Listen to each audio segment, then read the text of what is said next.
Hello. With this video, I want to give you a short view about how the sales process works in the digital world. But what is the sales process? The sales process is a method through which we get to understand how a buyer thinks. We call it sales process because it was created by and for sellers with the aim of understanding the stages that every person necessarily has to go through when making a purchase sales transaction. It is not just about increasing, but also about qualifying the moment to make the sale. By studying and understanding the purchasing habits of our customer, you begin to think like them, and he gives you the following advantage. First, you create more and better opportunities. Second, advances problem and objections when selling. Third, you segment your audience more effectively. And finally, in fourth place, to create more effective feedbacks mechanisms such as satisfaction surveys or get more moral tests. But why we have to use this method? Why the sales funnels is the way we have to go on with the sales on the digital world? Well, just because by having the possibility of improving our understanding of the buyer situation, we increase the possibilities of generating higher quality contact points with our potential clients, and in this way, making our offer at the most appropriate time. This is what we'll call nurturing and qualifying leads. Being untimely or inadequate are the main mistakes that sellers can make.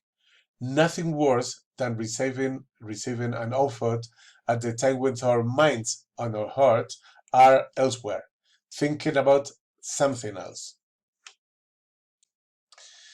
The buyer persona is a great and essential tool at the sales process. This is a semi-fictional character that we create based on information from our client. This person will give us the information to generate more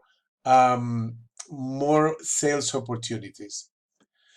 It's the one that organizes all the information of the process. With it, you will know when, where, with which language, through what medium, which channel, the rate, the profession. The buyer persona really is the representation of your sales niche. The better you create it, the better you will build your sales process. As we said, this buyer persona is a character semi-fictional based on real data, which represent the ideal client for the brand, for the company. It is also known as avatar. The objective, what we want to do with this is to create a profile that synthesizes the main characteristics of our client, so that the brand can create strategies that impact in your audience and are able to meet their demands. To create a buyer persona, is necessary to investigate who are our customer, what is their job, what they do during the day, how they are report, where they look for information, what they are looking for. Okay, therefore, the buyer persona are based on data, not on the assumptions of the marketing team. Well, and just for further information, this concept of the buyer persona was created by Alan Cooper in 1983. He was a designer programmer, and he developing a project. He has some meetings with one of the users of when he was developing a program, and he understand that knowing more about the final customer is the way he can improve the his product.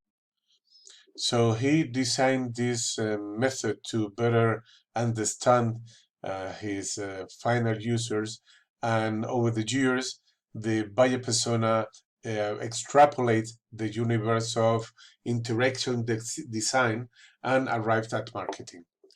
With the inbound marketing and the content marketing, the concept became even more popular. Today, the buyer persona is on the main planning tool brands and is focused on their strategies on the customer. Um, if you work with marketing, you probably used to working with the concept of target audience. But now it's the buyer persona who are becoming more popular. But after all, aren't they the same? Well, nope. The buyer persona and the target audience are different. The target audience emerged in the context of Marketing 2.0 when brands began to place the customer at the center of their strategies. Instead of creating campaigns for a large number of customers, they began to segment the market by age, location, gender, income, education, interest, among others. In addition to psychological and behavioral characteristics. The target audience, therefore, is the definition of a segment of people with common characteristics that the brand chooses to target its campaigns and ads. So at the beginning, it seems to be quite similar, but there are several differences between the target audience and the buyer persona. The main difference is that the target audience is more a generic definition of customer, while the buyer persona creates a character with a well-defined identity. It's a person, an avatar, but at the end, it's a person. Um, it's a leap in quality to create a strategy just for a person instead of a generic group. It's more easier to talk with Diego Lopez or Jennifer or whatever. It's easy to talk with a person who knows who she or he is and who knows things about your company, so you can help more them because you know um, she have professional profile, uh, her personal life and hobbies, and she's goals. She is you. You really know who is she or him, who or he, and so it's better to understand them, and better to um, uh, give the information at the moment they need it. Um, just summarizing the comparisons, um, target audience are a board definition, doesn't talk about habits, doesn't refer about someone specific.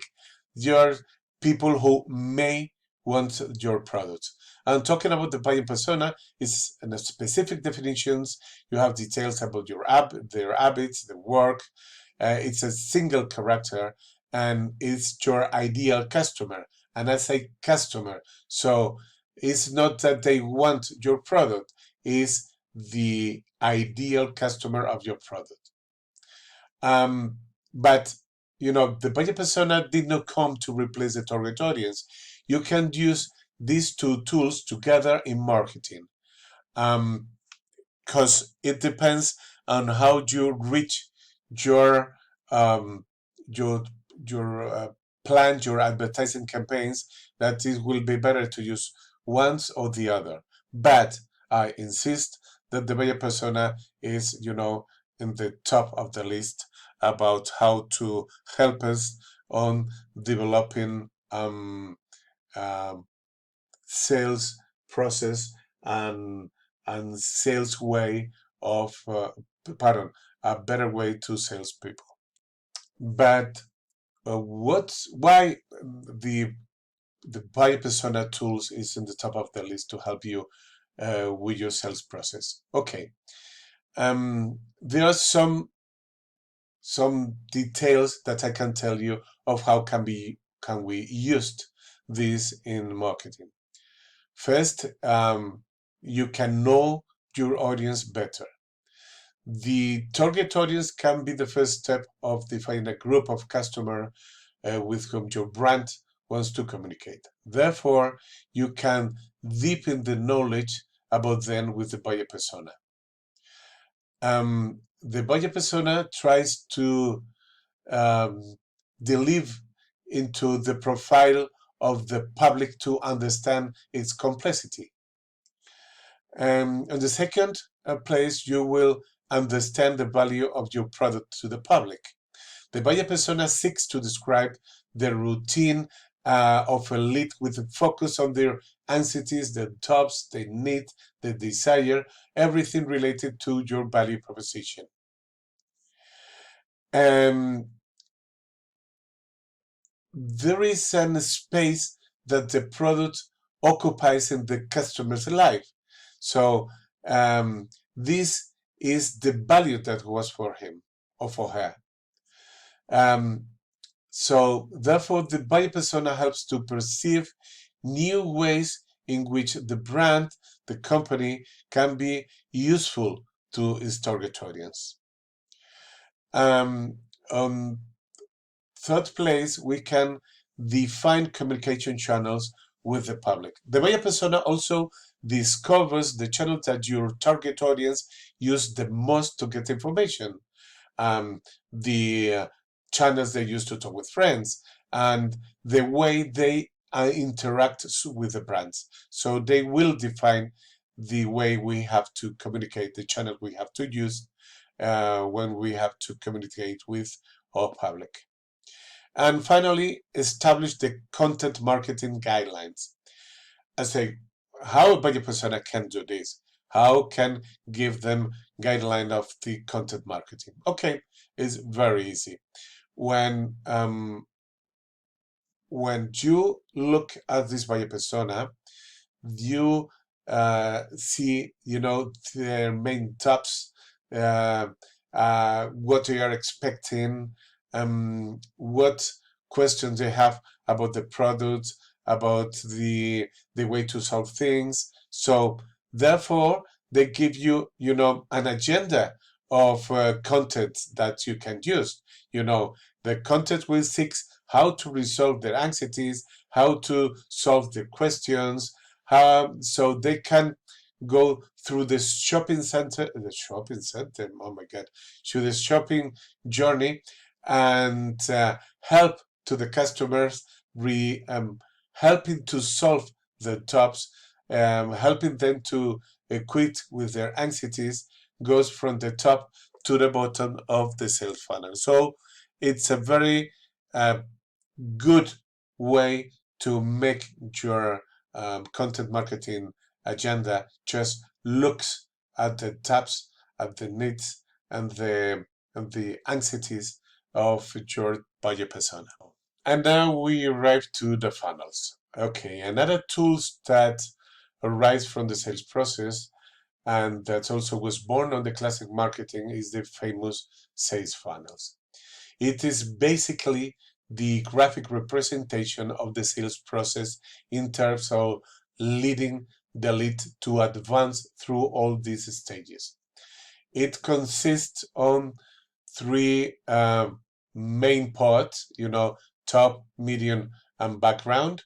In the top, we are using attractions techniques. In the medium, we are using argumentation and persuasion techniques. And at the bottom, we are using closing techniques and some bureaucracies. We have 5 stages on the sales process, and let's take a look of these 5 stages. The first is at the top, is the top of the funnel is the attraction, the discovered area. The plan is as follows. The sector of marketing, it will attract the customer so that he or she discovers your product or services and enters in the sales funnel. Okay, this is for this we used segmentation techniques using the buyer persona. um, she will give us the information about our ideal client so that we know where, when, and how to make ourselves visible so they can discover us. We must be attractive. This is the moment of the attraction. The second is in the middle of the funnel. We have two stages in the middle of the funnel. First of all, interest, and the second, argumentation. We are first on interest. Once we have attract people and interest in our offer, we begin to consider them as leads because they are potential clients. Unlike the previous stage, the leads know that they probably want your product, or at least they want to solve a problem.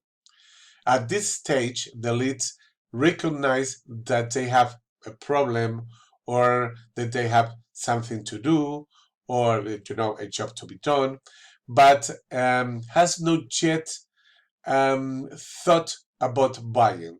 So we must use a trigger, such as an offer of a discount, so that he decides to move forward in the middle of the funnel. Okay, in this stage we must be persuasive.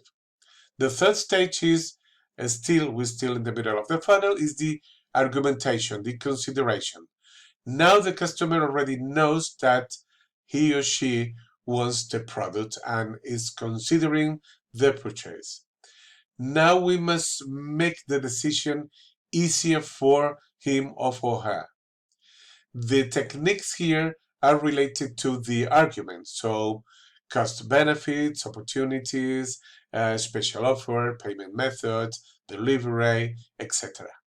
At this stage, we concentrate on explaining as clearly as possible the benefits and what make different all services of product from the rest of the service of products.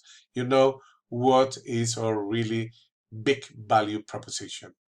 We must be convincing.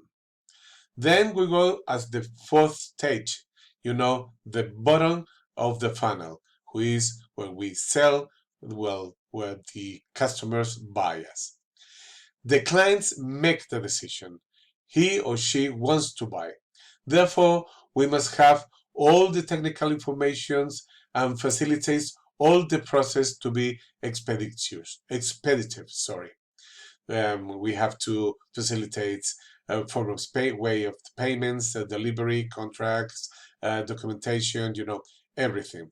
This is the most important moment of the whole sales process. The bottom of the funnel is when wheels are aligned and it's only necessary just to make the decision, just close the transaction, just make the sales. At this stage, at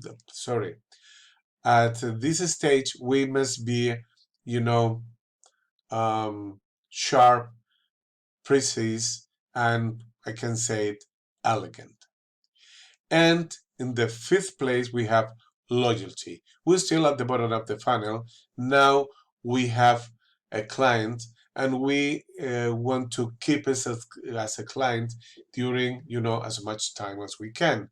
So we are going to try to upsell to this client or to sell other products or services of the company, of the brand, or at least that uh, he or she became our ambassador as ambassador of our brand and brings people to our product, to our services.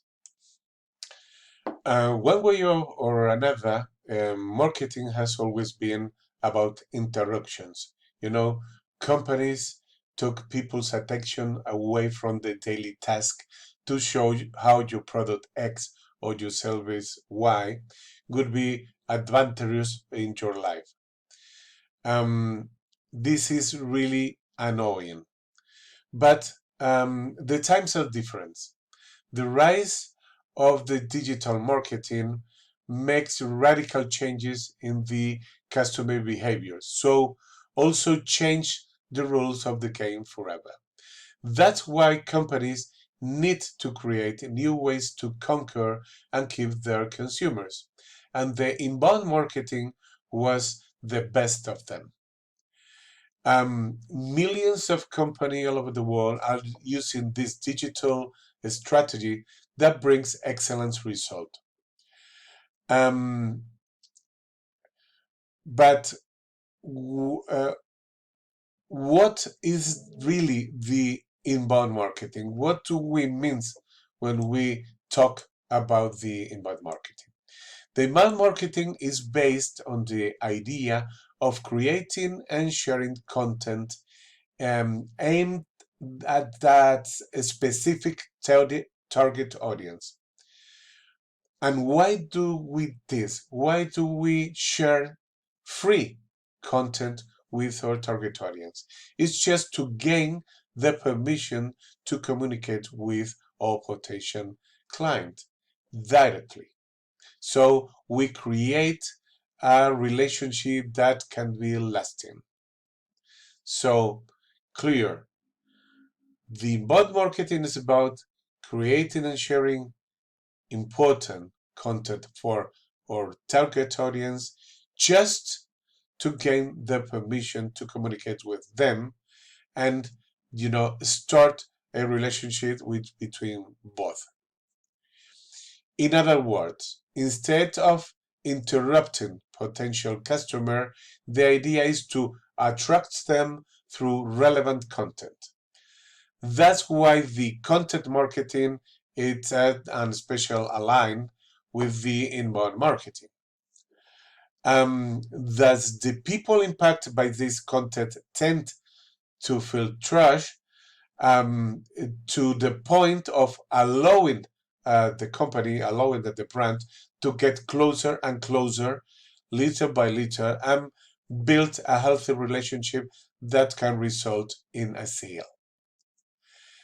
It is not a change that determine the inbound marketing can be translated as attraction marketing.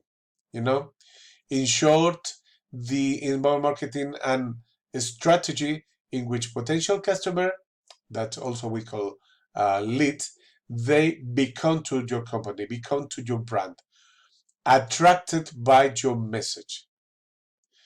From there, it's easier to present your solution and transform them into customer and even promoters, ambassadors of your brand. The inbound marketing acts in the first four main stages of the sales funnel: attraction, conversion, sales, and engagement, in love. Okay, understanding each of them better will help us. What does the inbound marketing makes be so efficient and useful for the companies in all these terms of operation? Well, it's very simple. We are going to divide this in these four stages. First of all, attract. The rule number one of the online conversion is to get qualified traffic for your digital channels. Therefore, the first stage of this methodology is to turn the stranger into regular visitors through relevant content. The second is convert. Is the goal of achieving a large number of visitors is convert as many of them into leads. That is to transform them into real sales opportunity. Third, sell. After nurturing the generated leads using more relevant content, it's necessary to assets who is the right stage and who is at the right stage and close the sale. We have to know at what stage is our customer. If our customer is not ready to see our proposal, we cannot make a proposal. It's like in real life. Fourth, love. Or engagement, or final engagement, whatever you want to call it.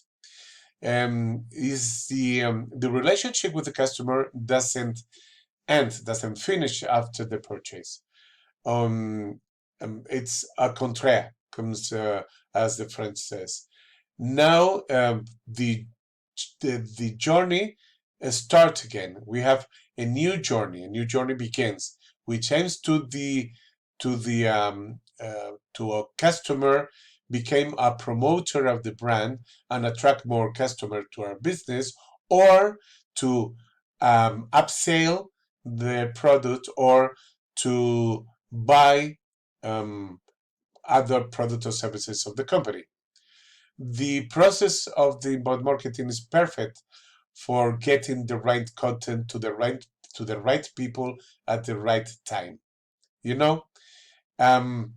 This is the way the inbound marketing helps to the customer journey, taking the customers from the bottom to from the top to the bottom of the funnel, just giving them uh, the information that needs at the moment that they need it. Let's check each part of this inbound marketing process, and which tool can or usually we choose in each part of the funnel. The top of the funnel, the moment of the attraction, the moment, well, in the inbound marketing, you use techniques for learning and discovering. At the beginning of the shopping journey, the person often doesn't even knows that he needs to buy something. His mission is to better understand some problems he or she is facing.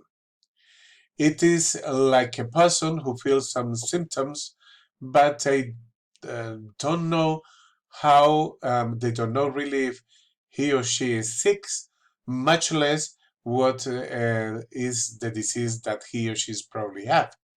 Therefore, this is considered a stage of learning and discovery. Here, the person will have more common topics and will learn new concepts that will help you to clarify the topic on which they are investigating. He or she will also discover that there is much more to his or her problem than the superficial search. What tools can we use at this top of the funnel? Well, usually we can use blog post, social media post, small video, infographics.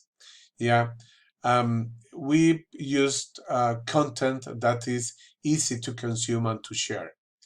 It's easy to educate your audience and help them to learn enough to want to know more. And it's very important in this first stage of the purchase journey, of the customer journey. You should never, ever mention your product or services. The person at this stage just want to solve the problem, and they are not ready yet to buy. So please never talk about your product or services at this stage. Middle of the funnel, the consideration and intention. In the second phase, in the second stage of the journey, the person has already become attracted to the subject and has better understanding of the problem they are facing. Now the search becomes for the best solution. They know they have a problem and now they are looking for the best solution. So these are in the middle of the funnel, that they are the consideration and intention stage. We are not ready to buy yet. Remember, we are not ready to buy yet.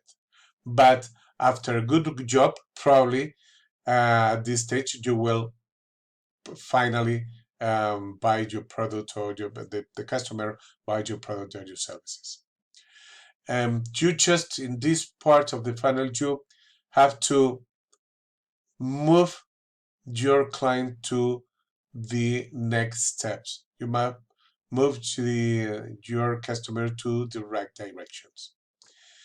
And since your audience is already more consistent and engaged, both the blog and the social media and your persona already has a basic understanding. It is possible to dig deeper into the topics and deepen the relationship. So we are now prepared and go to the next level in our relationship. The main way to do this is through content. In addition to the most advanced blog, it's worthwhile to produce rich materials such as ebooks, white papers, webinars, and segmented emails. The best solution to convert visitors into leads is to offer these materials in exchange for data.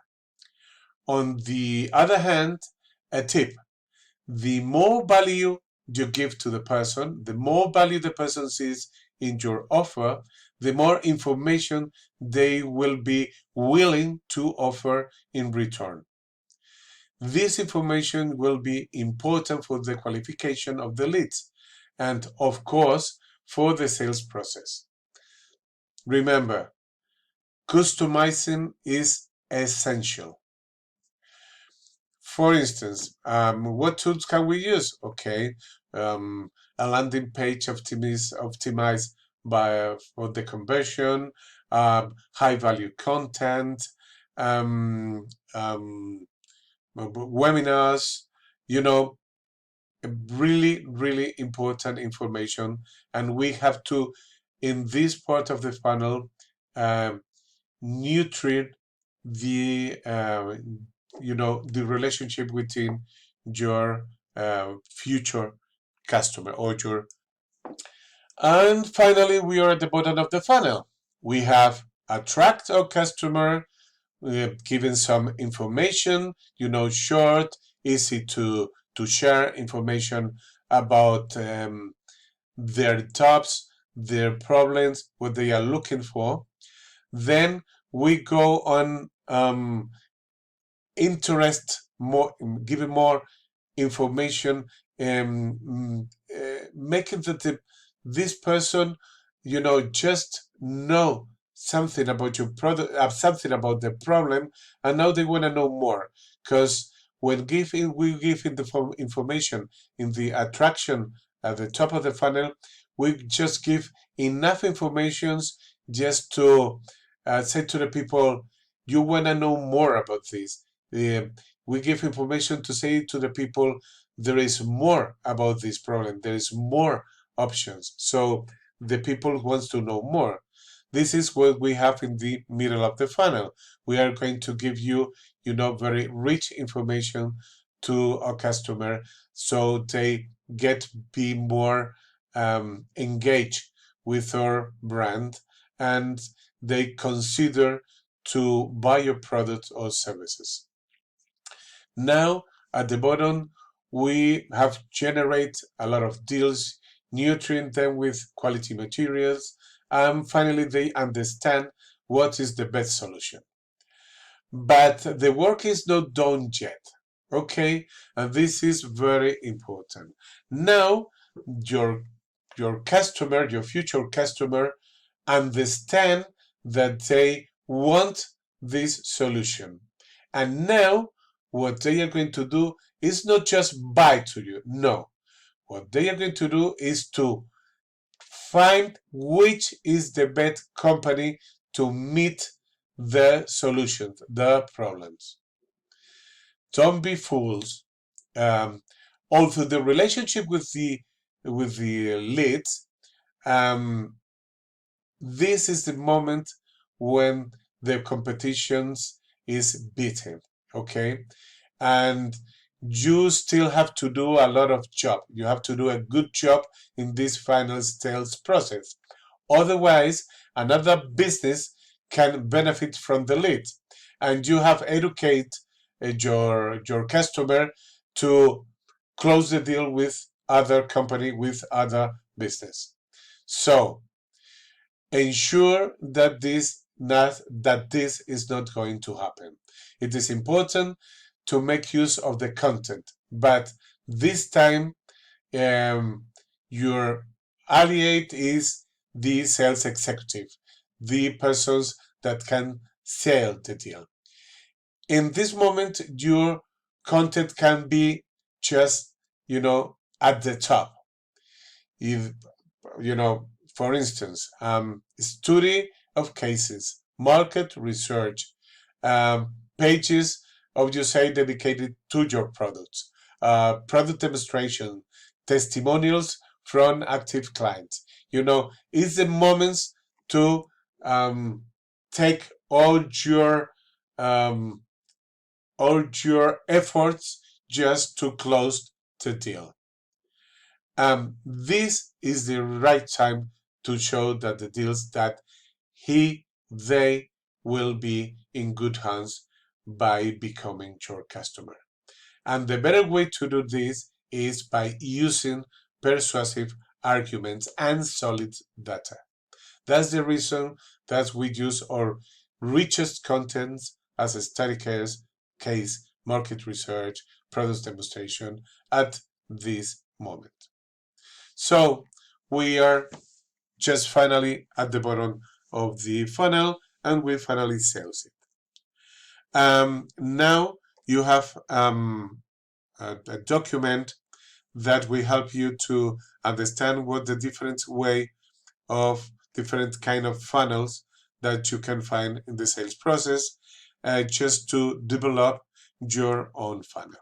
Okay, and thank you very much. And if you have any question, any requests, just let me know and email me. See you in the Impact Hub or at La Noria. Bye.